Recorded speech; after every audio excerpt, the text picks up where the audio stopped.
where people are well, okay, God, here we go. Sorry, can we do this over?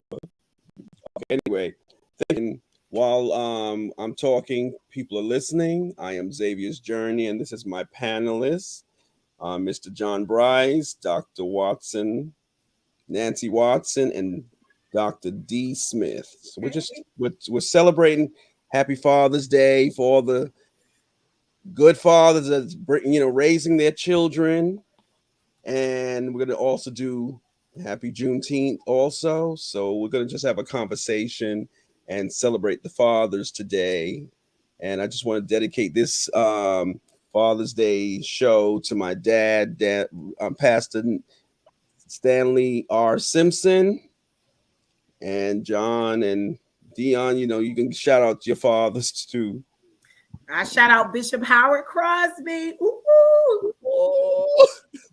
Yes, Bishop Eric Jones. Well, and I shout out Deacon John Brice. I'm actually a junior. Oh, nice. Yeah, all right. Thank God.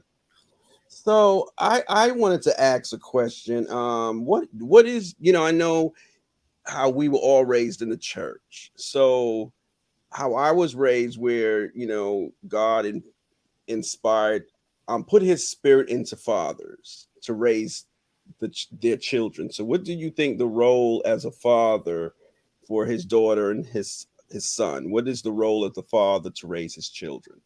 So I'll ask John, because you're the other brother on the phone on the panel. So I think that I want to start with this. I think that we can't keep quantifying fatherhood based off exposure and experience. It's no matter what it is, it's still a father, whether you are in the individual's life or you're not. You start off as a father, because with two create one. Mm-hmm. So, because I think it muddies the water. Then I think when you go to the examples of fathers, the examples of fathers is truly based off children that you're raising, the environment that you're raising them in. There's not a basic standard that's universal for all, if that makes sense. Right. Because I dread Father's Day. I dread Father's Day because I don't look at any social media, and I know I'm going to get bashed for saying this, but it's still Father's Day. You can't say my deadbeat father, I'm a mother and a father. No, it's just Father's Day. It's one day. Right. And I think if you do that, it recognizes the individuals. Like, I don't feel like I need to have to separate myself from individuals, because what I do as a father is just in me. It's genetics. And I don't have to share that experience with any other brother out there. Right. It's just my experience. But to hear about the deadbeat fathers, I'm a mother and a father, so I'm celebrating Father's Day. It's a smack in the face. Right. For children who don't understand exactly what any of this is going on. Right. And it's almost like it's a self-taught behavior that we sort of inherited. So fathers. So basically, okay, like I was raised in a pastor's. My parents were both pastors. Mm-hmm. We were taught the word of God and how we should live and how the brothers should act and how my sisters would have to act. So explain to me the role of a father raising a daughter or raising a son. Is it the same? What do you teach your daughter that you would teach your son? Well, can I just tag on to what John said? I do definitely agree that there's a difference between a father and a dad. And so, like he's saying, if you have given your sperm to someone, and that could be in a myriad of ways, you have fathered a child, but it doesn't make you, a dad. And I feel like when it comes to fathering in the home and being a dad in the home, I always immediately first go to provision, because I am going to go to the Bible-based word. Now, do women provide? Absolutely. But men, stereotypically has been a provider for their family. The second word that comes to my mind is protector of that family. Mm-hmm. But what I like now is that we're asking fathers to do their own inner work so that they could be more than providers and protectors, but they can also be the generational curse breakers by their prayer life, by their emotional stability, by learning the skill of saying how they feel instead of acting out how they feel. And doing that by example. Another way is by showing up, not just being present physically, but actually being present mentally, emotionally, and spiritually for your children at major events or just at home chilling, watching TV. Actually being present, I feel like are some of the key components that I look at as what a father would be to a child. Okay. I like to chime in. When I think of fathers and all that you're saying, in addition to a teacher, someone that can teach their children life. It's something when a father can teach their child, okay, how to pray, how to ride a bike, how to, even a son, how to put on clothes. I remember, now I was a single mom. So I played dual roles and I didn't know anything. And I'm just going to say an example. I have 2 boys. And when it was time for them to potty train, oh boy, I was the one teaching them. I think this is how you do it. Let's be honest. So I believe a father should be a teacher, not only just in everything. I look at my father, he taught me how to pray. He's a bishop. He taught me how to preach. Right. You understand what I'm saying? He taught me, okay, a man should provide, like Dr. D, you were outlining, to provide and be there for your family. So in addition to all, I also believe a father should be the one to teach their children. I believe education starts at home first. Yes. So, yes. And if I can add to that, I mean, statistics shows like for teenage pregnancies, 25.3% of Hispanics, 25.8% of African American, 11% white American, Native American counts for like 29%. Right. So then think about this. It's teenage pregnancy. A teenage boy is not a man. So to take on the responsibilities of being a father starts with the maturity of knowing exactly how to raise. You can't really raise anybody when you're being raised yourself. Right. So the adjustment from the misconception is everybody's a father. No. A teenage child is a child growing whom by relationship became a father. It wasn't a matrimony and then we had a child. We wanted a child and we had a child. This is in most cases accidental. Right. So when you equate that into the equation, because these same children are going to grow up to be adults, and what they always say, the sins of your father. You're right. That's what happened in the past is still present. Right. So those years that you're not able to be the father, guess what happens? Those are lost years, and those are very valuable years, especially to a female. Who, in my case, females are more nurturing to their father until they learn that they need their mothers more than their fathers, because a woman can teach a woman to be a woman and a man can teach a boy to be a man. And I think our roles sort of switch at a certain age, because my boys, I raised them. And it's funny, my wife and I, we just had a conversation about this. We're talking to my son. She was like, you know what? I realized this. I can nurture them, but the only person in this house can teach them how to be a man is you. Right. Right. I definitely want to add to that, and I guess I want to stir the pot a little bit, because let's just say you have a teenager who grew up in the hard knocks of life or whatever, but they have the wherewithal to provide, protect, and to be emotionally there. Because I know of some extremely grown people who don't have emotional maturity. So although you're physically of the age, you're at the age where, it's expected that you're a father, but your age can't be the only indicator. And matrimony definitely isn't the only indicator, because there are grown folks 60, 70, and 45 and still acting like a kid. that have the emotional maturity of a 12-year-old. So when their child does something that they don't like, then you get a myriad of how can I say it? Abusive Childish tendencies that happen, emotional abusive, that they don't think is anything like this is just me.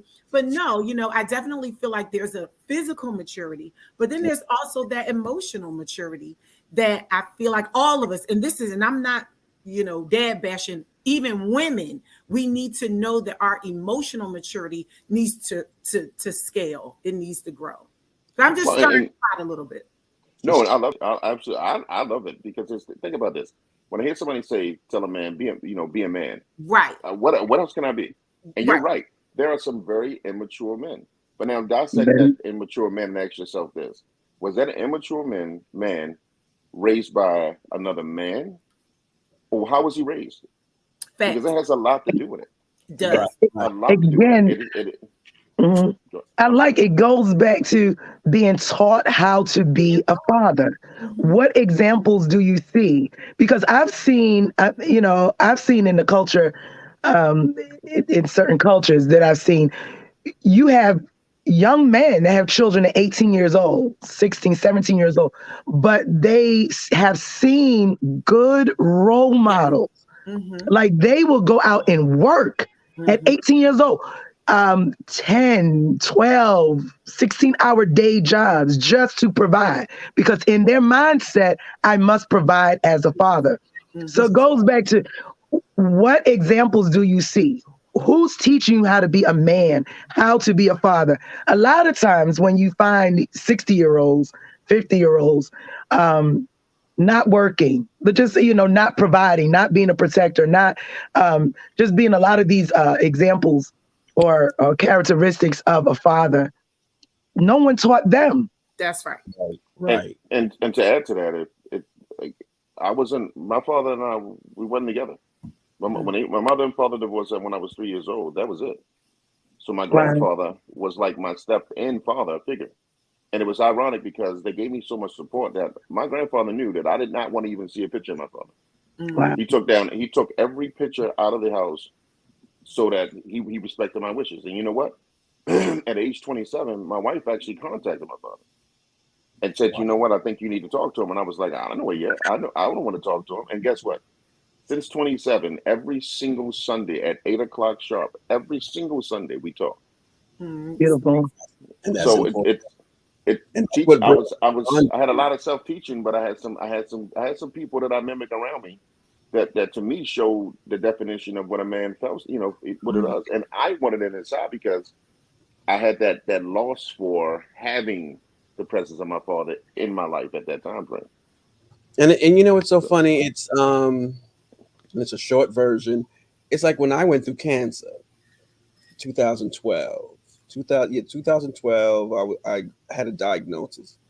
And when I say terrified, I was 40 something. My sister, I called my sister and I said, "Hillary, this is what's going on." She said, "Call Dad." Dad worked at the hospital. I called Dad. Dad said, "I will be your support system." So he went with me to all of my appointments and told the doctors, "I'm here for my son's support." So this is why I was saying I was dedicating this show to my dad, because he has taught me how to be a man. He's taught me how to, he used to always say to me, his favorite line is, "You make a mistake, knock off the dust off your feet, get up and try again."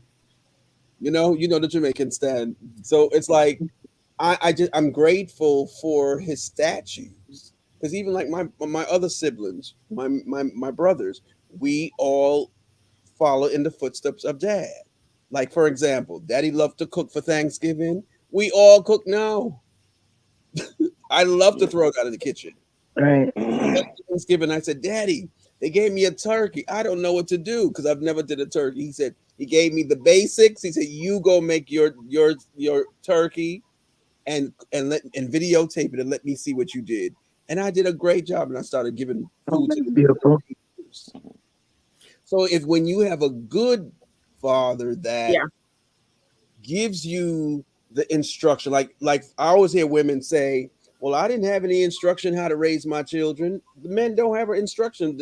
I would say maybe the instructions came from God, and you train up the child so when he gets older, he would know how to depart from the family and become a man.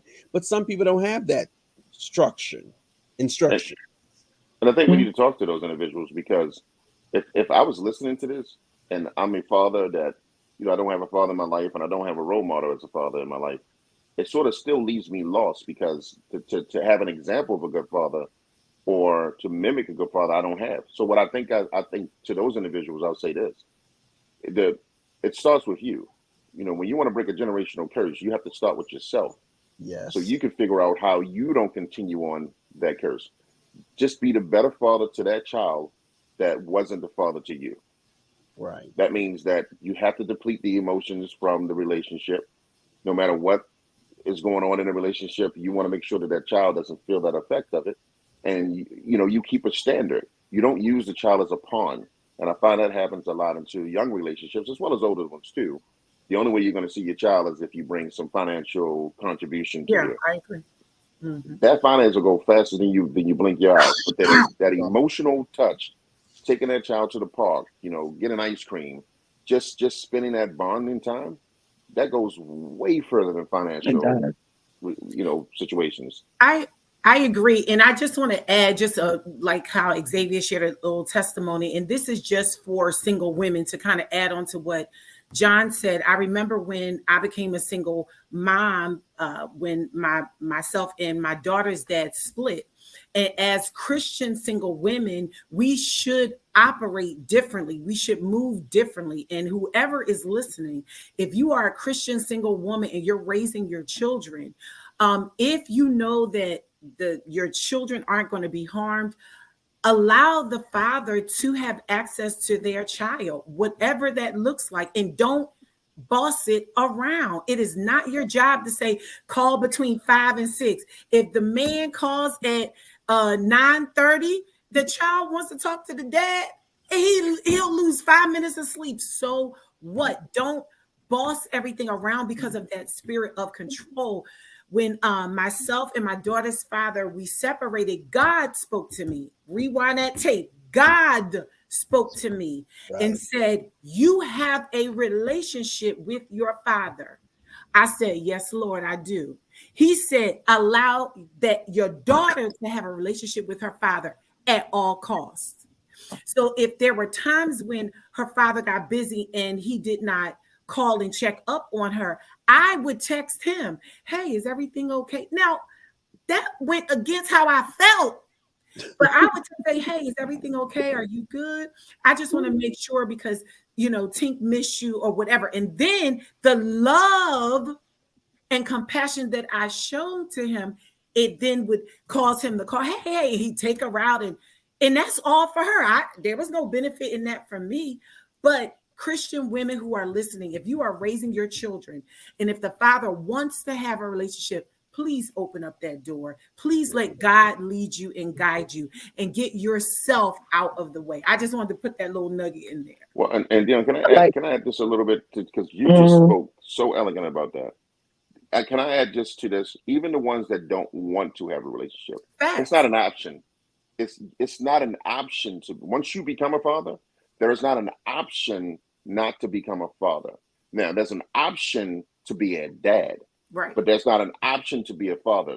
So I don't care if it's every single holiday, you remind that individual, you have a child. If you got to take them around the family, if you got to just take them to the person, you don't have to keep them with them. You just want to put eyes on them and show them, listen, I'm not here to cause you any problems. I'm just here to show you that you still have a child, and that this child will not grow up thinking that he does, or she doesn't grow up thinking they don't have a father. Right. That to me, the obligation, I think the men sort of get out of the obligation like it's a choice. It's not a choice. It's not a choice. You brought this child. No matter what. I would like to celebrate all those fathers that was in, or dads that chose to be in a child's life. Mm-hmm. Period. That see the lack of that child, what they had, and say, you know what, I want to be that role model. I would like to be that person to be in that child's life and help that child.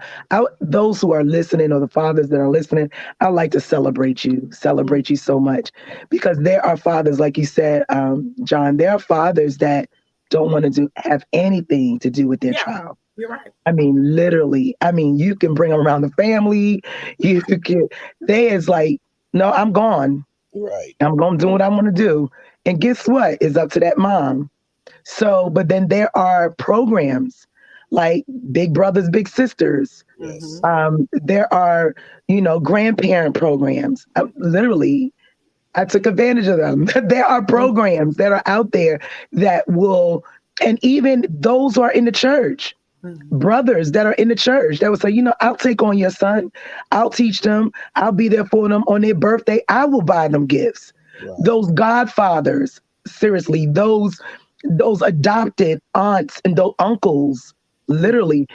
So I celebrate you on Father's Day. Yes, you may not have your own child, but you took the time to take on another child to call your own.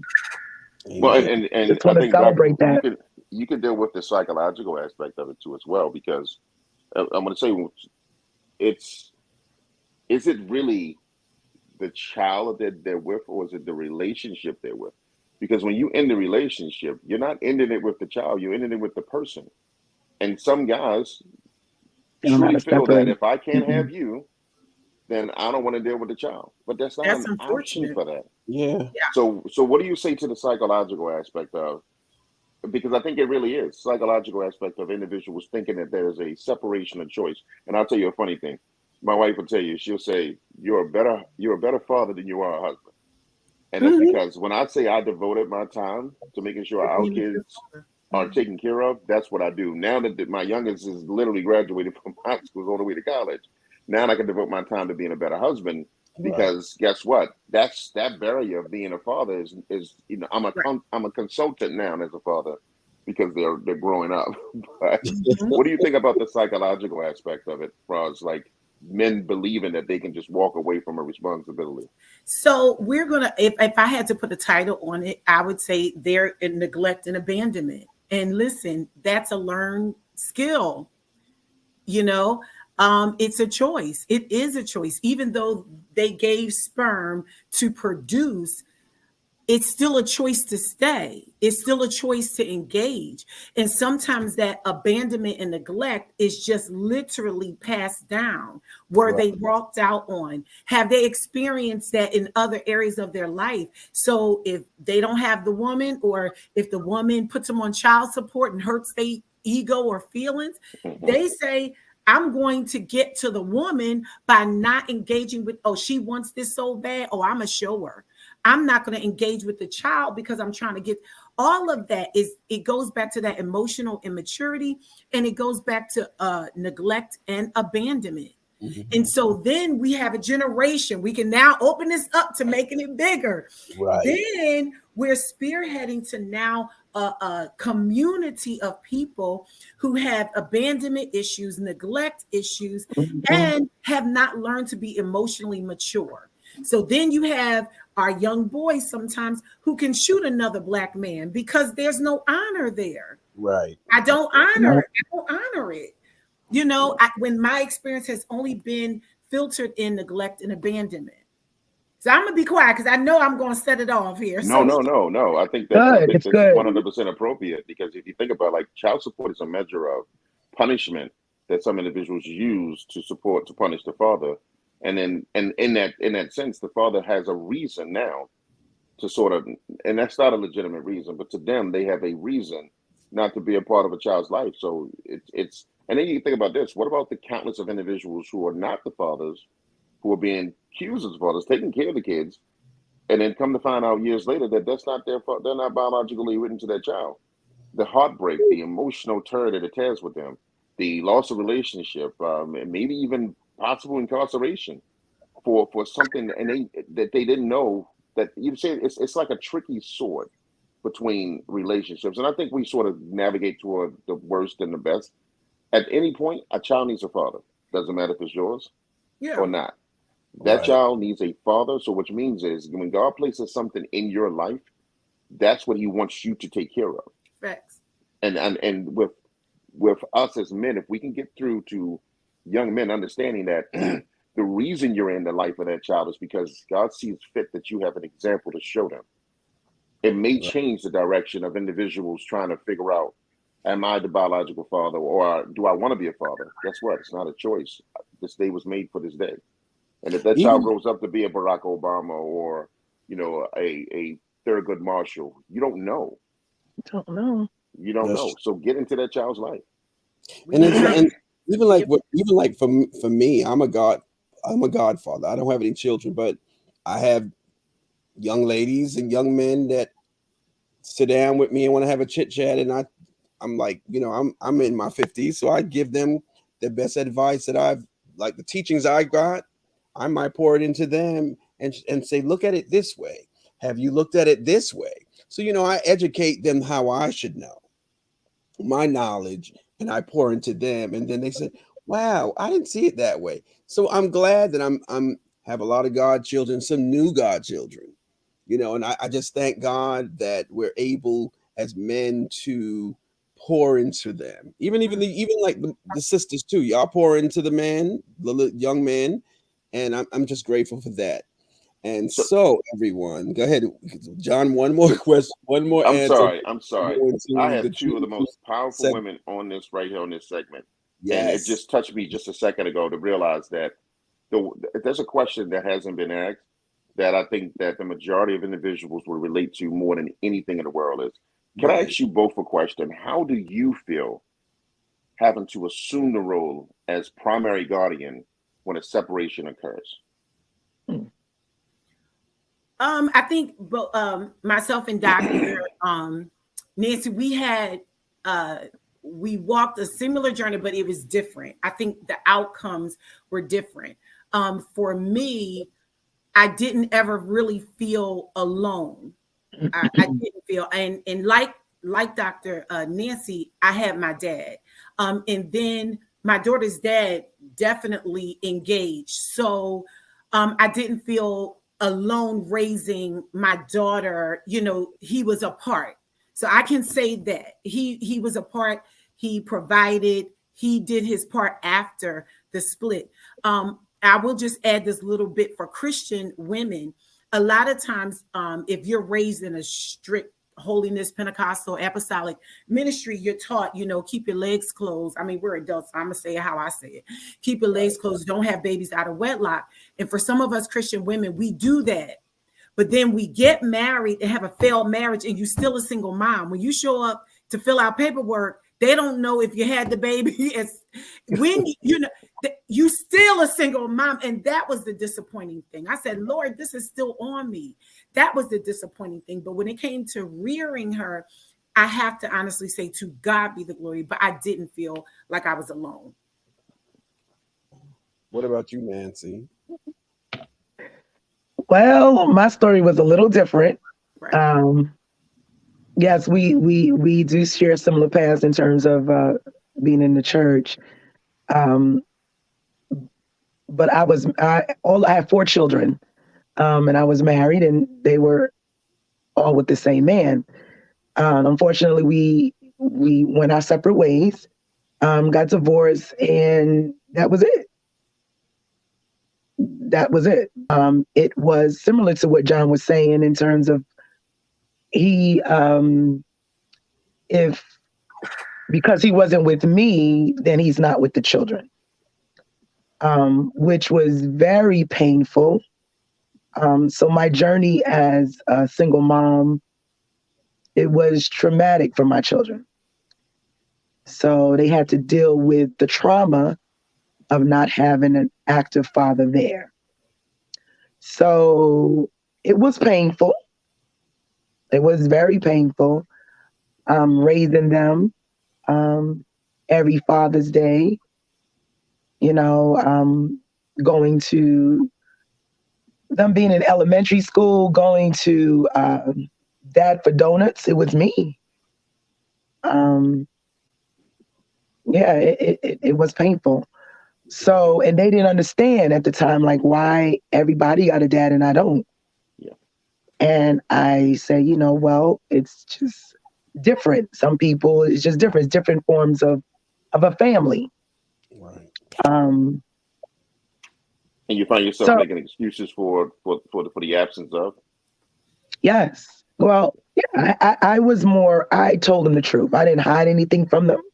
I just told them what it was, Then it came a point in their time in their life, that he wanted to be involved in their life, but they didn't want him. Yeah. You have to go through court. They was like, Mom, why do I have to go to court all the time?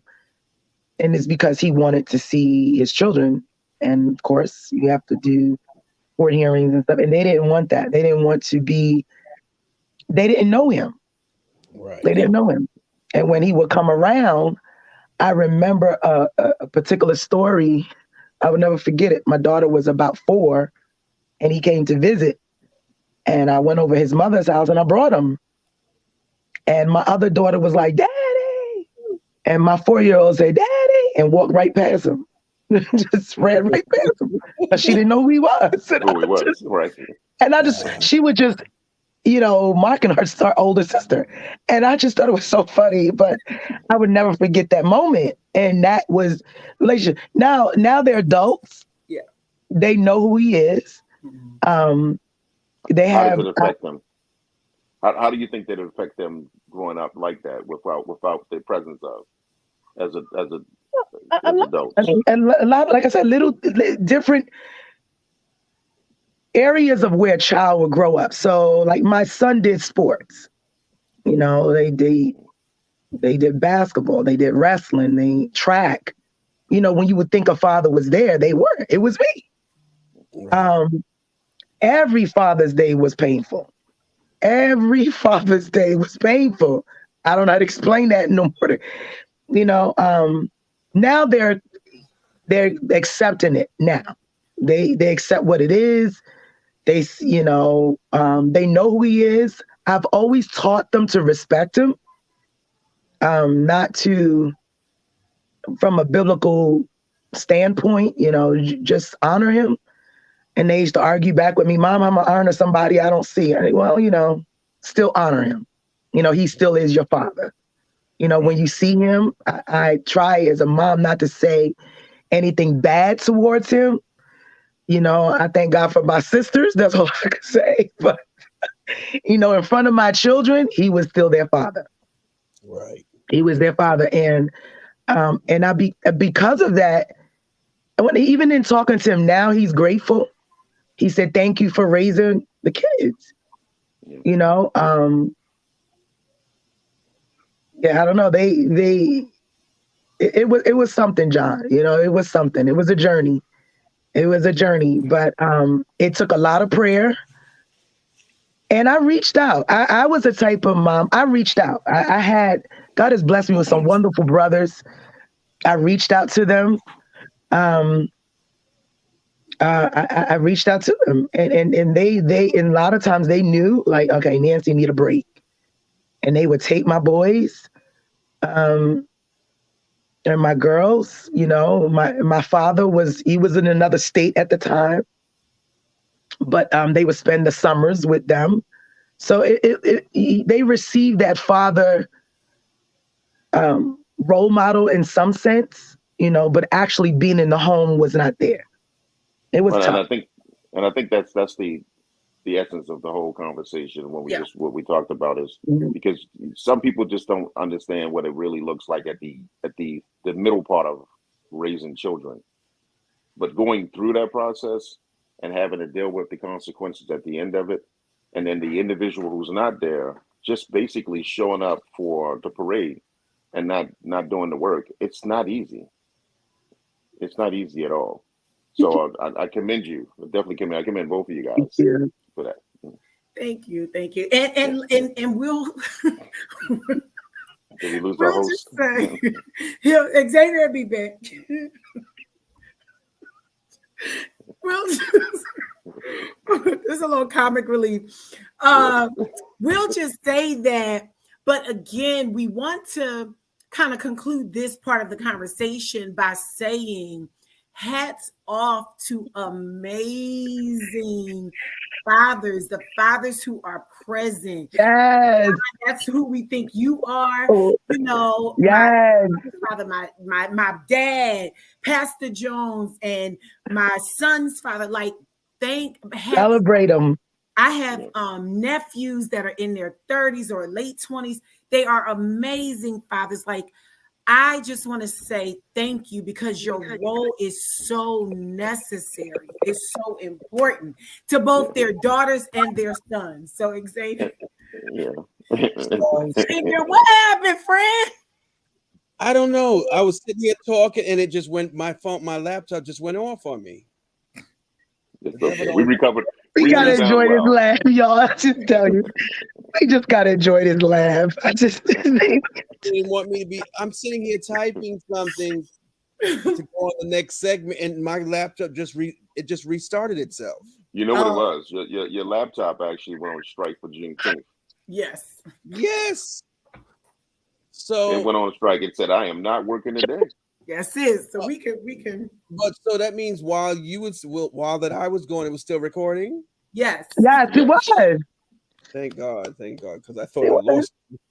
So let's go into Juneteenth. What is really the Juneteenth name? Oh wow! Whoa! Emancipation. Right. Can I be honest with y'all? Listen, I'm just gonna be honest. When I was growing up, I didn't hear about Juneteenth. That's right. And I was in New York City, grew up in Harlem African American station, literally, and I did not hear about Juneteenth at all. They even taught Black history. I'm being honest. They taught Black history in school. I mean, I went to predominantly African American school from elementary school on up, even college, the HBCU. And I think a lot of it had to do with Texas, because it was originated in Texas. Yes. That it was, even in textbooks would probably would indicate that Juneteenth, a Texas recognized independence for African Americans. But because of that, it didn't become a northern, like most of us were northern raised, born and raised. Yeah. We're Nancy and I were Jamaicans. We wasn't raised that. We knew about history. Well, that's even worse. I found out about Juneteenth actually when I was in the military, and one of my shipmates was actually from Texas, and it was Juneteenth. He was like, "I'm celebrating Juneteenth." I said, "Dude, what is that?" And he looked at me like, "You don't know what that is?" Oh wow! So in my ignorance, I learned knowledge.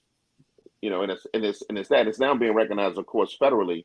So I think that it's getting a lot of more movement with it. But at the end of the day, it's a separation between African American independence and American independence. Mm-hmm. And that's going to be the fight for the future. I believe that individuals are going to try to make it look like, well, you want your own independence? Yes, we want our own independence. First of all, we didn't want to be enslaved. Celebrate. Yes, all the. And even now, there are only a few states that really acknowledge it as a holiday. Yeah. Even now, it's not many. I know Maryland is one, Georgia. New York. You know, it's about 6 of those. Sorry. Well, then again, let me take that back. And maybe more red states that recognize it than blue states, because Texas is a red state and Georgia. Yeah. Okay. And they still recognize it, which means that the population is being heard. Mm. But if you take that into account for a lot of different places, and it doesn't matter to some people. That some areas it might not matter. Colorado, it might not matter. Utah, it might not matter. But it should matter to those who matters, which is us. And we're going to have to fight for it to be a day to celebrate. If it's not for us to celebrate, but for our children and legacy to celebrate. Right. And they even said that it's not even acknowledged in California as official holiday state. Mm-hmm. Wow. I mean, it's something. But Cinco de Mayo is. But I'm sorry. Yes. Right. That's because drinking is associated with it. That's just like St. Patrick's Day. That's because people can drink. Right. It's, drinking is associated with it. So, but I do believe that we're on the cusp of this holiday being an actual holiday for all states. And the celebrations will get larger. I'm glad that we're now talking about it. I'm glad that our African Americanism is being celebrated, and it's starting with us, that we are honoring who we are and where we've come from. So I think if we do more of that, this is going to be a real national holiday.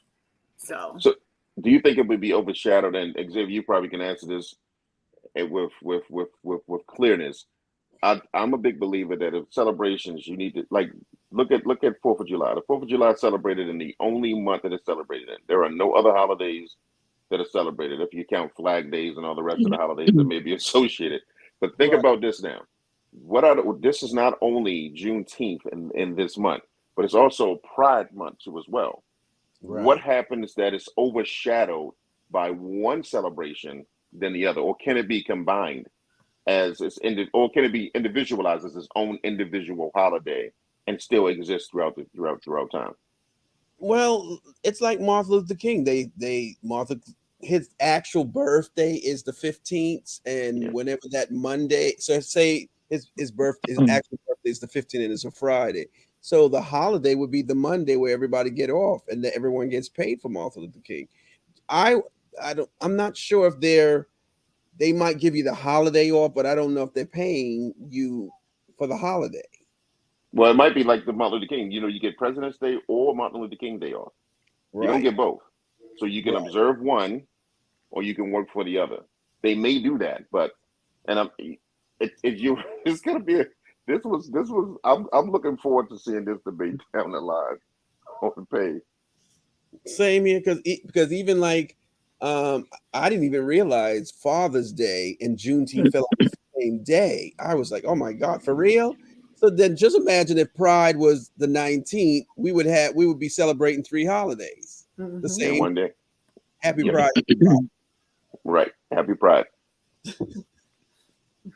But what you were saying, John, so you think that I think it'll get its recognition. I think it will. The fact that they made it a federal holiday, gave it a lot more power. Now, what we have to do is, as African Americans, we got to learn how to celebrate ourselves. Without waiting for somebody else to celebrate us. Because at the end of the day, if this is our independence, then let's celebrate our independence. We are a viable spending power in the United States of America. Yes, we are. If we spend our money on, and I'm not trying to divide the country. I'm just speaking in general. If we spend money on the 4th, like we did we spend money on the 19th, like we do on the 4th, you will get heard. Trust me. Oh, yeah. Our money is power, absolutely. But and not only that, again, I always say, I feel like we set so many trends. We are the trendsetters. We are the culture. And so if we celebrate, if we create parades, if we create platforms, concerts, everybody's going to want to be a part of it. I mean, we are the stuff. Yes. It is what it is. We got the heat. We got the juice. We always have and always will. We got the rhythm and the beat. We are the it thing. And you hit it right on the head with that. It is the truth. The Black artists can go out and do concerts. You can have, I mean, we don't own barges to put fireworks on, but we can rent them. We can do our own fireworks. And that's the thing. We have to make it important to us. Yeah. We can't, we're not doing Juneteenth for other people to make it important to us, are we? No, we're not waiting for them. Right. We creating our own. And as I literally took a second to Google what are some Juneteenth activities near me. And I love to see that it's actually a diverse culture of people who want to celebrate, who wants to help us celebrate. But I do see that there are a lot of African Americans that are starting things up.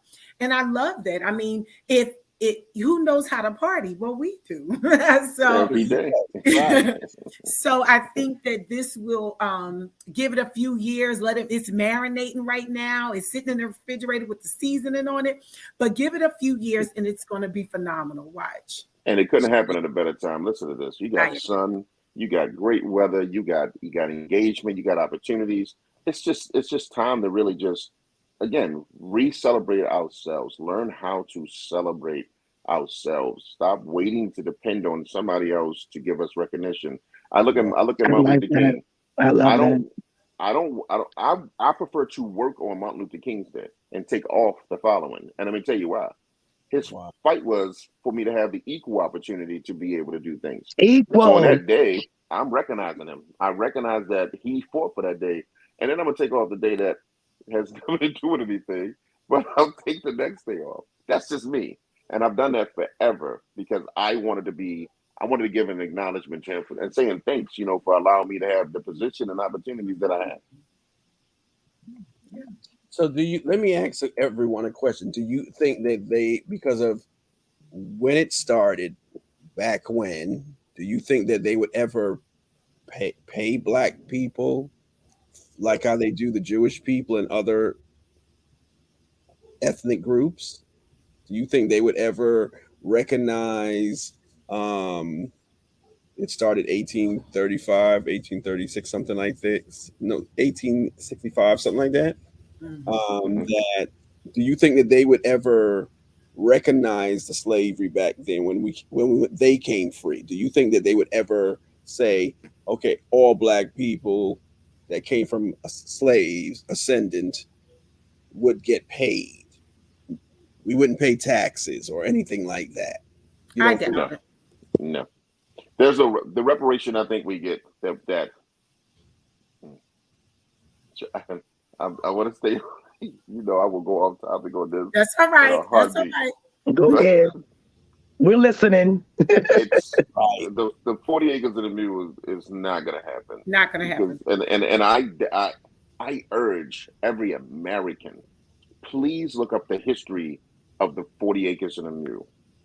Just look it up first before you pass judgments on reparation, because then you will understand the reason why the fight is there. That's right. It's not because we're begging for something. This is something that was given to us, right? And because of the value of what they gave us and what we made out of it, you hit on it perfectly. We made it hot. Mm-hmm. Those same areas that we're talking about now, the original areas. Look down at Florida and Atlanta and all those areas. Those are inhabited areas of the 40 acres and a mule. South Carolina, North Carolina. Those are some very inhabitable areas in which the 40 acres and a mule was given to us. But because of its profitability, it was taken away from us too. Rosewood, a community filled with Black African Americans, was destroyed because of its commerce. Black Wall Street, Kansas, was destroyed because of its growth and its wealth. Some say they were destroyed because of the oil that it had underneath of it. Whatever the fact is, we made every single area when we were united hot. We made it that way. We made it profitable.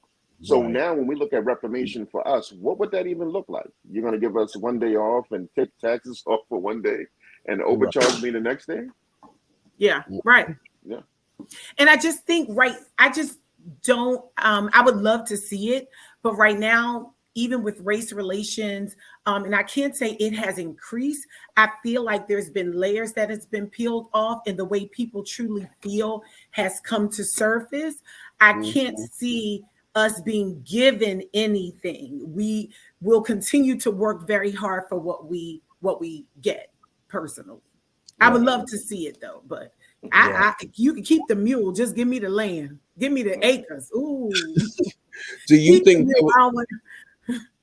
think that they will educate? Because I didn't grow up on knowing this. Me either. Like Nancy, the rest of us. So you think because it's a national holiday since Biden put it into what's the word? Observation. So it would be ingraded in school where people learn their history, because now black history is being changed. Well, it's yes, it will be. It's engraved because it's engraved anyway. The fact that it's federal, technically we are being paid for, because there are a lot of African American federal people that work to get paid, and non-African American. So a payment is being done as far as that aspect. But will it be engraved? Absolutely. But it's not Congress. It's not the president. It's us. The only way this is going to be important to anybody is if it's important to us. Look at, again, I put Pride in as an example. I watch how the movement, and I can tell you, I was one of the most ignorant individuals when it comes to understanding the culture of our brothers and sisters, you know, white American, it doesn't matter, that in the homosexual community. I had no idea about it until I had to figure out how to learn what it is, because as a human, I want to be a part of understanding you, not just judging you. But Right. the force in which pride has taken its toll, it is triumph over, and in my opinion, it's even triumph over, in some cases, civil rights, because it has been recognized, and there is a force behind it. We have to do the exact same thing when it comes to recognizing ourselves as a race. We have to have the same exact force. What happened to the parades that we used to do? What happened to the marches? And as I said before, we talked on the last commentary, what happened to the NAACP that supports everything we do? Do you know if every single African American gave $10 to the NAACP, it'd be one of the most wealthiest organizations today? If we gave $10 per pay every single, that's 52 weeks, 52 or 26 weeks pay periods in a week, that's $200 and something per person, per African American. It would be the most forceful organization to exist today. And it puts back into our own communities. Right. That's 40 acres of the mule right there. Well, I agree. I'm a challenge it and let you know for a second, because our time is drawing nigh. I wonder if the reason why we don't get behind some of those larger organizations is because of mistrust, and because of fear of mishandling funds, and the fear of when my son was incarcerated or my son was accused of murder, I needed the NAACP to back me up, and no one showed up for me, you know. So it does get a little, you know, and I'm not saying it's right or wrong. I'm just saying maybe, you know, that could be some of the barriers that we would see if we tried to implement something like, hey guys, why don't we all give to this organization? Yeah, and that's community oversight is the key. It's having individuals that are rotating throughout that community oversight too as well, so it doesn't come stagnant. I think the longer you stay stagnant, the more you can be corrupt. But and that's even the positions and of power. The longer you stay in power, the easier you to be corrupt. Mm-hmm. But I think if the oversight is there consistently, that we will have an opportunity to actually sort of wear away. Will it go away completely? No. Right. Most of our historically Black colleges are not being destroyed because of not being funded. It's being destroyed because of misuse or misappropriation of funds. Facts. Right. Mm-hmm. So, yeah, it was a good conversation. Yes. So, what's your closing statements, everyone? Ladies first. Oh, okay. I'll start.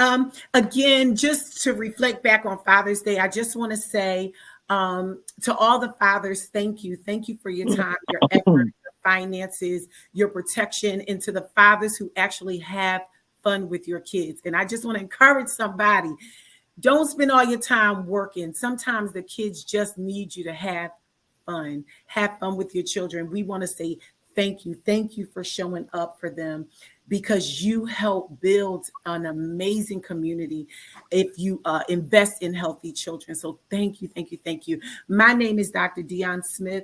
I'm a licensed professional counselor. I am also a pastor. My website is www.madewholecounseling. If you would like to connect with me, please do. However, if you don't and you need my assistance with finding therapy, a therapist, definitely email me. But you can always go to www.psychologytoday.com and find a therapist in your area. Let's all work together to work on ourselves. Thank you, Dionne. Thank you, Dr. D, for being who you are. Absolutely. My closing would say, again, I celebrate fathers, celebrate you, celebrate dads, uncles, grandfathers, godfathers, everyone that played a role in a child's life. Thank you. Thank you so much. Yes. Hallelujah. I just celebrate you. Yes. Children are who they are because of you. Because of you. Thank you for your time, your effort, your love, your prayers. Thank you. It's needed. It's needed. You are the pillars of the community. Men, fathers. So thank you. Thank you. So, and with Juneteenth, continue to teach, educate our African American community, let them know what is Juneteenth, teach our younger generation, teach anybody around you, put it on social media, put it out, let everybody know what the day is all about, and let's come together and make it happen. We are the ones that can make it happen. Go on the borders of culture, wherever, tell everybody. And as the years go on, it will be in the textbooks. Yes, it will be a day off. Yes, everybody will get paid for it. Yes. Right. If I should prophesy that, yes, Lord. It will be. It will be. Managers, okay, have to be that one to escalate it. Yes, I'm saying it.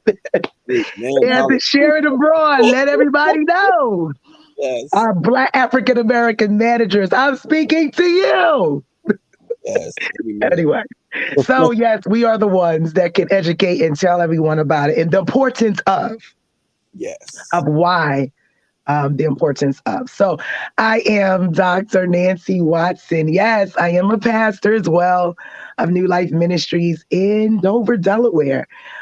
So I can be reached at nancywatsonministries.org. I am a licensed social worker as well as certified coach, life coach. So I'm here for you. You can reach out to us. Thank you, Xavier. Thank you, John D. It was an honor being on with you all. It was a journey. Yes. Brother John, your closing statement. So I'll say I'm going to combine the Father's Day and Juneteenth because both are fragile. Both are fragile in the meaning that I believe that we have to give more life to both of these days in order for it to be consistently celebrated and honored the way it should. Right. There's no way we're not talking Black Father's Day. We're talking Father's Day completely. Yeah, absolutely. And I say that because we have to accept our role as protectors and leaders. Yeah. And stop whining about who's not recognizing it. I recognize, as you can see on this panel and every single one we do, I'm an apex Black African American male, but I am an apex father too as well. And I'm not just a father to one, I'm a father to anyone who needs guidance. I don't care your race, your color, your creed, your sexuality, your standards, your structure. I believe that if God placed you in my presence, then I am here to give you any kind of advice that you need to be a father to those who need fathers. Amen. The second is the Juneteenth thing. Like I said, we have to recognize ourselves. We have, again, stop. It's the remorse and the self-pity. We're not doing that. We're 2022. We're taking charge of our own destiny. We're pushing our own structure. We have the platform. There are no restrictions. And now it's time for us to do the work to make an example of what it is and let everybody else enjoy what we put together to celebrate. Yes. Now we become functional. So I'm John Brice, of course. I am one of many things, and I don't think I've ever approached everything that I do. So restaurant owner, I'm a licensed nurse home administrator. I'm a mentor. I'm also a public speaker too, as well. So if any engagements for public speaking, by all means, I'm always willing to be there and do that. You can reach me via email. My email is both Gmail and Yahoo. It's uppingcoming, UPINGCOMING. And I'm on Facebook. I'm on LinkedIn. It's John Brice. I'm on Twitter. I'm on Instagram. So you can reach me any way possible. If you just want advice, you just want a conversation, you just want to see. And I'm very good at leadership. I'm a leadership coach that coaches leaders to be leaders, because just because you have the position doesn't mean you have the education or the knowledge to do so. Right. So you can always reach me. And Xavier, Dr. D, Dr. Nancy, I appreciate, as usual, I always appreciate you guys. And no hair twirling. That's right. We did good. We stayed on top. But look, I like the idea, Xavier, to have a show about leadership. John, yes, now you're talking. Come on here. Next month. Wellness. That's the topic. Because I love what he said. And yes, we do need leadership coaches. We do. Yeah. That would be amazing. Please leave people with understanding this. I say this all the time. It's the person, not the position. Stop living up. I have 1,000 different titles, but the only one that matters to me more than anything is my name, John Brice, because that's the only thing that goes with me with every single title, every position. Right. The only Well, thing. except So be the example for that position. Don't let that position be the example for a you. woman. Right. Well, everyone, thank you I so was about much. to go somewhere else, but okay, yes. But if you have to, I want to hear it. I want to hear it. Lord, well, he said, you know, the only thing that goes with you, to y'all, is like Nance. The only thing that goes with you, he said, is your name, right? right. I said, except for women. You know, we changed our names. Anyway, that's another topic. We gonna pray. That's true. We changed our, honey, we could be listen. We- But Anyway. listen, you become, but that's what they say. At the time behind every great man is a greater woman. And that's the hidden shadow of making that name. You're making that name more powerful by your presence. Oh, wait a minute, John. Okay, wait. I'm sorry. Hold Come on. on, Auntie. Hold on. Did he say this on purpose, studio audience? Yes, he did. Say behind? I know you didn't say behind. See, You didn't there say we go. behind in There we 2020. go.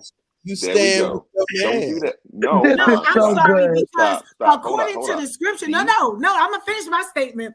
According to the scripture, we would not take it from your back. We would take it from your rib cage. And the last time I checked, it was on the left or it was on the right, but it Oh, wasn't. God. Praise God. So you didn't. We don't stand behind you, man of God. We stand with you. With you. God Yes. bless you. The church finger goes up. And I'll say this. Leadership has one role. And you cannot, it can't be an oxymoron. Leadership has one role. You cannot, in one statement, ask me to be a protector and provider and be beside you because I can't protect you. Listen to me. I can't protect you if you're right next to me. I need to protect you from all angles. You got my back so that nobody gets in front of you to have you. I'm going to take the first shot. We are the weaker vessel in terms of that. You know, Xavier, you need to press a part 2 on this because I think this right here. I'm telling you, I'm gonna take this right here. Look, you see them men up there? You see them men? This we get it to now. Look, come on. This right here, Xavier. Listen. This is what I believe, Dionne, I hear, can I just chime in just a little bit? Now, I do believe that the spiritual context in terms of where we, you know, how we were developed. Yes. 100%. And the Bible also talks about we are the weaker vessel. So I do believe that the men have a presence. Okay, D, I know she's going to take me, but they do have a presence, a stronger presence than a female. A lot of females may disagree with me. I know you are. I know you are, women. I know you are. I know you are. But listen, I agree with that. Also, we are the weaker vessel. It doesn't mean that we're weaker in terms of character. Okay? I'm not talking about that, but in terms of strength, we are. Okay, I'm going to pull back. Dr. D is looking at me like Dr. D is looking at me like I am because the words in the Bible also were translated and transliterated, right? So we have to make sure that we are defining whatever that weaker word. We need to get that original text to see what specific definition is attached to that. I agree. Physically, we bear children. We are physically less strong. That is all. No. Physically, we are Listen, there is no. Cannot allow me to finish. Wait, let him finish, Dr. John. Let him finish. We are Xavier. Wait a minute. I want to be clear that I don't consider myself a feminist, and I actually have a lot more traditional values than most feminists. However, I absolutely would like a man to be my protector, but I am also his protector. We can't just look at physical strength in the area of protection. Women have a sixth sense. Hold it. I am not done because y'all got me riled up. Do agree. Go ahead, Dia. Let her go. Let her go. Go ahead. Men, you think of how we were originally brought into this world. The man had to use whatever he had to kill food to bring it to the home. The women prepare it. I get that. But women, almost not only in humans, but in animals, we have a sixth sense that is just as needed as your physical strength, meaning we are your eyes. We literally are your eyes. Right. Literally. Why? Because that was designed to keep our young safe. God we use our sixth sense now to track y'all cheating. Okay. We use our sixth sense now. No, that's real. We use our sixth sense now to say, oh no, you lying. You wasn't where you said you was. Literally, we use our sixth sense now to pick up on lies, and we can smell something not right. But our original sixth sense was to keep our young and the household and the family safe. So yes, I definitely agree. Men, you are our protectors. There are going to be times you stand in front and you lead. But my brother, there are times where my eyes are going to see further than what you see. And my job is to guide, is to let you know I sense danger ahead. We are beside you, my friend. So can I just, I'm just going to say it this way. You can go ahead. Allow your essence to be the secret weapon that the world doesn't catch on to. While I take these blows, you're that one in the back that's guiding me. You're my ear. Listen to me. We got to end this show. I did no interruption. Just listen. You're the one that's giving me the sight, the vision, to hear, to listen. But let me take the blows. I don't want that. I don't want that to be replicated with you, because if fighting two battles, I'm going to lose every time. Right. I'm going to lose because I can't see my wife being attacked and me not fight for it. But then I lose my leverage. Because at the head of the household, I'm losing my leverage of protecting when you're trying to be my protector. Allow me, hold on. Allow me to do the job that I was here to do, which is protect and provide. But also enjoy the provisions of my protecting and advising without trying to be my equal. Listen to me. Without trying to be my equal, because if I wanted to marry another apex, I'm no apex. I want to marry a man. I married a beautiful woman who I want to take care of, and I want to make sure that she's taken care of, and she's smarter than me. Watch this. Why is it that when women say we walk beside you, why does that immediately make you think that we want to be your equal in a way where we're trying to emasculate you or take away your power? What I am saying is, yes, wait. What I am saying is, yes, I would like for you to lead the home, but I need you to not, I think the words of behind and stand quietly while I do this or that, I think that bothers me, because we take that sometimes literal to mean you be quiet over there, I'm going to do all of the protecting. No, we also protect you. And yes, we could do it quietly. We could whisper, hey, baby, God showed me something. Don't take I-10 today. Go take I-12 because there's going to be an accident. We also are your protectors in various ways. But why does it seem as though there's a military saying? It's the military side of you, John. That's why you say No. Listen exactly what I'm going to say. Okay. There's a military saying that says in elite units that I have your six. That means I got your back. Do you know having my back is more important than having my front? Because here's the thing. If I lose you, I lost everything. The mission is done. But if I know that everything behind me is 100% is going to be protected, then I have the ability, the courage, the influence to be able to do everything in front of you. Exactly. And it's understandable that you see that the role, but how can I protect you if you're right beside me? Sir, I think both you and I are doing the same thing. I think maybe I have. Okay, when I think of behind, I'm going to have all your sides. I'll have your back, your side, whatever. That doesn't necessarily matter. I feel like it's the placement of the girl. Look, like y'all women, y'all be quiet over there. We got this. No, we are partners in this life. We are partners in this life. And there are areas your blind spot will never see that God will show your wife first. That's exactly why the statement. But I like what you just did, though. I love it, because that emotion is exactly the emotion that goes in our society. It's about position. It's about the title and position in which an individual in. That has nothing to diminish your actual leadership, your ability, your strength. It's just the position and placement. It has nothing to do with anything else. The recognition of it is that you are one unit, period. Right. Doesn't matter. And most of the attacks are never going to come in front of me. Most of my attacks will try to creep up behind me. But guess what? When I got the strongest person in the world, I'm going to keep saying that word behind me, because you know why? It's ramping up.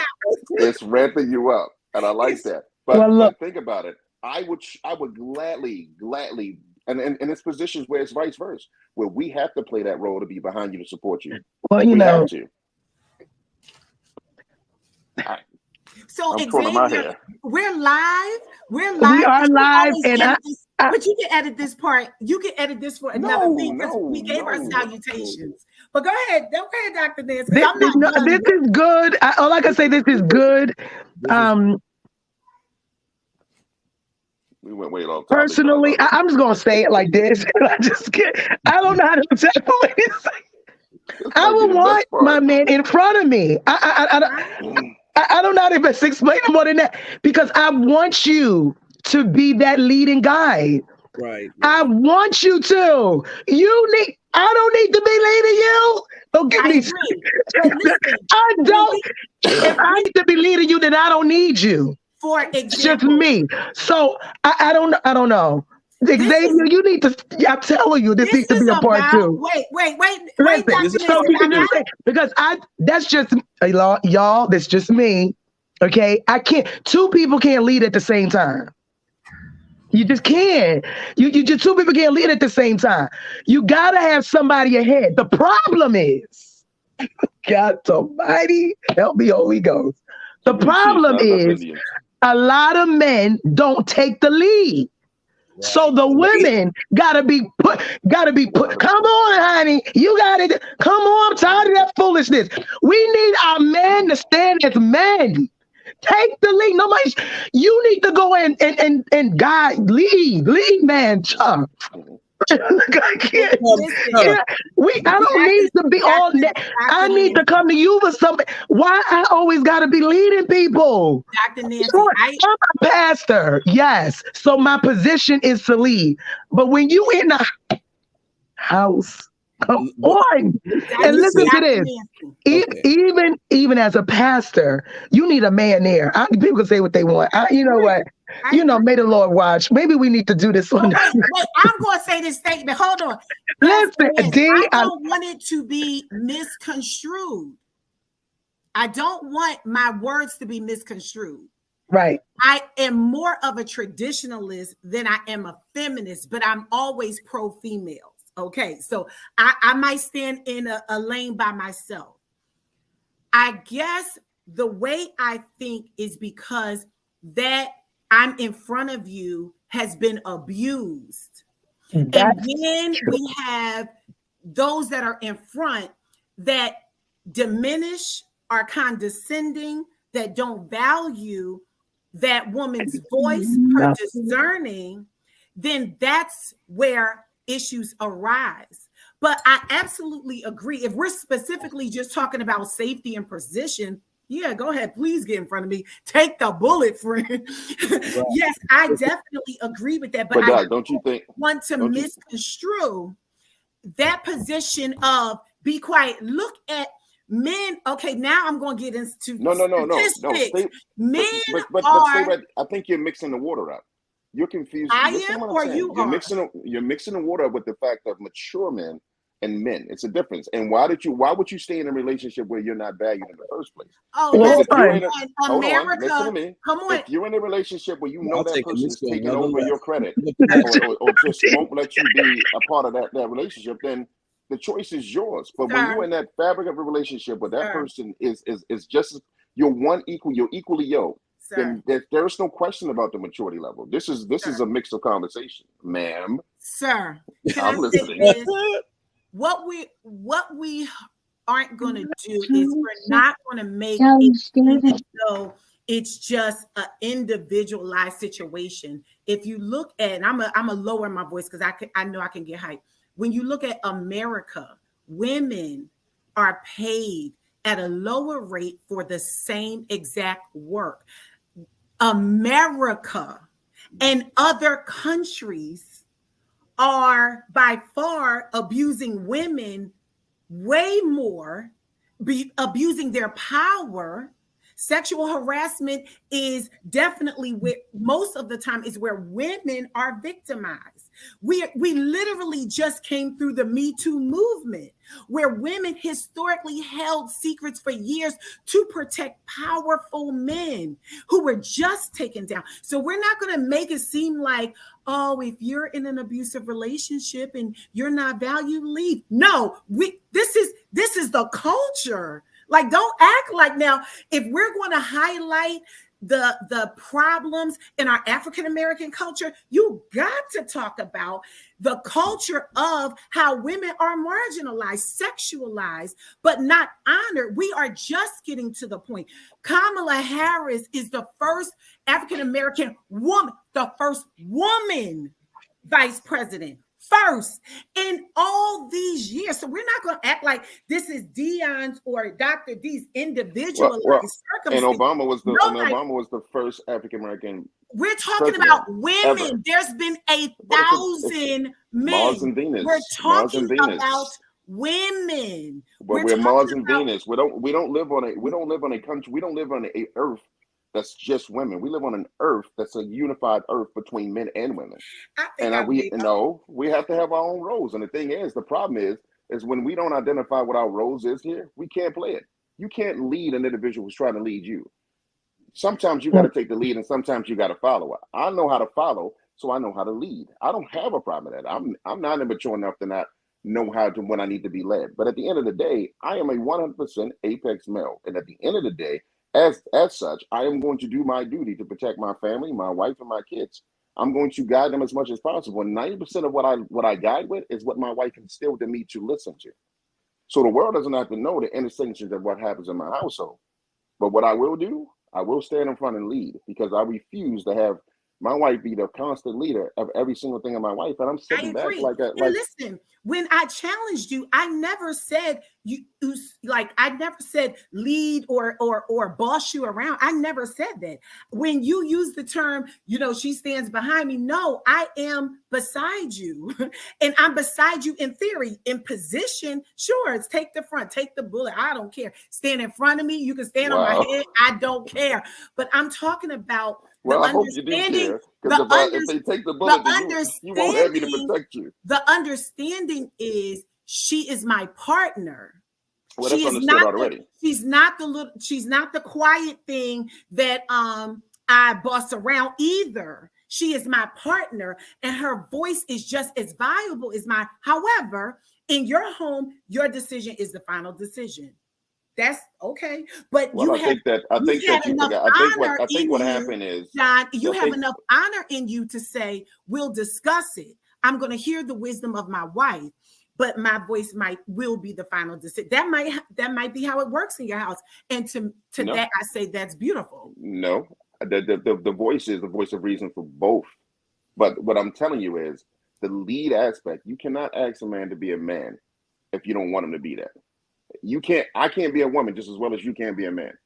Mm-hmm. And I think that's the confusion rose when it comes to households, especially African-American households, is men don't know where they stand in relationships where women should be paid equally as well as men, 100%. So what is my responsibility to be a provider for you? If you can provide for yourself, then what do you need me for? You got to understand what it takes to be a man. It's not me just identifying you as a woman, but me identifying myself as what is my position here as a male, what do I do here? Do I sit here, twiddle my thumbs, and allow you to do everything because you make all the money, or we make equal amount of money? Now, who makes the decisions in the household to protect this household? What is my role now? That's the confusing part of with America. Equality is 100% suggested and encouraged. But again, being an African-American male in a society where over 40 to 60% of my African-American counterparts are either in jail or non-existent, where's my position now in my household to be a male? And what do I teach these male kids? I want you to grow up to be a prominent man. I have no idea what you're going to do when you get into your relationships or how that constructs. But what am I teaching you now? Do I recognize women as strength? 100%. Every gift that I had started from the beginning was from my mom, the African-American woman that she was. So therefore, I acknowledge that. But what I'm saying is, and I will never back down from the position in which I stand, is that as an African-American apex male, I am going to 100% take care of my role of taking care of my household and making sure and ensuring that my job is done. The leadership is, yeah, I can be in front, but guess what? She has equal amount of responsibility in this household as I do. We celebrate you, John. Happy Father's Day. We celebrate you. We will agree to disagree in some areas and we agree in others. To all strong men who actually honor their wife's voice, I honor you definitely today. Happy Father's Day again. And happy Juneteenth and happy Pride. So everyone, thank you for this interesting. We're gonna do a part 2 on this one. Definitely. You have to do it on leadership. I'm wearing a black shirt. I'm wearing a black shirt for that one. Well, on leadership, or are we gonna do it about the sexes? Because if we're gonna do that, I think leadership. Oh, okay. all above. I'm not. No. I'm ready for that one. I know we doing leadership, but then we go back to that one. Okay. Right. So, or maybe part 2, leadership and the roles. So everyone, thank you for tuning in. This will be aired Father's Day to celebrate Father's Day, Juneteenth, and I also put Happy Pride because we're not coming on until next month. Anyway, but I thank everyone for tuning in. It was an interesting conversation with the whole panel. This is always interesting. Thank you so much for tuning in. And next month I'll be talking about taking some individual interviews, and I'm going to bring the panel back because this is always interesting to have Dr. Brice. I call him Dr. Brice today. Dr. Nance Watson and Dr. D, and I am Xavier's Journey. So while everyone is talking, basically everyone, I'm talking, everyone's listening. Thank you for tuning in on YouTube. You can find me on Xavier ERS Simpson on Facebook, and you can also find me on YouTube, Xavier's Journey. And if you want to email the show, you can either email us at Xavier's Journey, ZXAVIER Journey @gmail.com. And I hope to hear from you again soon. Tune in for tomorrow. This will be aired on Father's Day, so everyone will have a mouth of a whole lot of air to listen to. Thank you so much, everyone. Xavier, this might go viral. The last part. Yes. That's all right. All right. But listen, they need to know one thing: the respect that we have for each other is 100%, and that's why you can have open conversations like this. And like she said, we can agree to disagree, but at the end of the day, we got nothing but love and respect for each other every single day. Yes. And thank you, everyone, for the last show that we had, mental illness and mental disorder. 680 views has been watching us. So while we're talking, people are listening. Yes. We are a panel. We love each other, and we love to just disagree and have good conversation. But everyone, thank you, and tune in again to our next conversation. It's going to be hot. You better watch the next one. Ready? I'm ready. I'm going to be ready. I'm going to have my statistics. I'm going to be ready. Oh, I keep mine, right? Mine too. And I'm going to be the moderator, make sure I keep everyone on point. So this is fun. Bless you and God bless. Thank you, guys. Thank you. Bye. Have a great one, guys. You too.